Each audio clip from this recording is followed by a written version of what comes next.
উনি কেন সেরাদের থেকে সেরা হয়ে উঠতেছেন? রিসেন্ট বাংলাদেশ ইনভেস্টমেন্ট সামিট 2025 তার প্রমাণ। আমরা কেন ইউনুস স্যারকে মনে প্রাণে যাচ্ছি, এটাও তার প্রমাণ।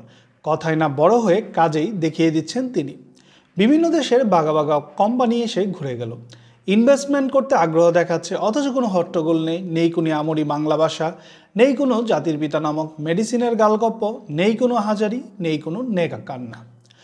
গত 10 বছরের কাজ, যেটা 2012-13 সালে জমি অধিগ্রহণের কারণে স্যামসাং ইনভেস্ট করতে পারেনি, সেটা গত 2 মাসেই সমস্যার সমাধান করে দেখিয়ে দিয়েছেন। হারিয়ে যাওয়া সেই সব ইনভেস্টরদের আবার ফিরিয়ে নিয়ে আসলেন। একটা দুইটা না, শত শত ইনভেস্টর হাজির। আর কি পেলে আপনাদের মনে হবে উনি যোগ্য? ওনাকে আমরা 5-10 বছর সুযোগ দেই দেশটাকে বদলে দেওয়ার জন্য। বেঁচে থাকলে জীবনে অনেক নির্বাচন করতে পারবেন, কিন্তু দেশকে শক্তিশালী করার এই সুযোগ আর কখনোই পাবেন বলে মনে হয় না। সেই সাথে আরেকজন দেশপ্রেমিক আশিক চৌধুরী, যিনি নিরলসভাবে কাজ করে যাচ্ছেন দেশের জন্য। আসলে তাদের চাওয়া বা পাওয়ার কিছু নেই, দেশকে একটা ভালো অবস্থানে নিয়ে যাওয়া এবং দেশের মানুষের উন্নতি তাদের পূর্ণতা এবং প্রাপ্তি। এই মানুষগুলো আমাদের কাছে কিছুই চায় না, শুধু ভালোবাসা আর ভরসার আস্থাটুকু পূরণ করে যাচ্ছে।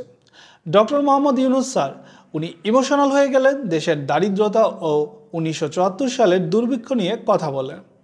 একজন রাষ্ট্রপ্রধান হবার কোন যোগ্যতা তার মধ্যে নেই? অবশ্যই কমেন্টে আপনার মতামত জানাবেন। ভিডিওটি ভালো লাগলে লাইক এবং শেয়ার করবেন।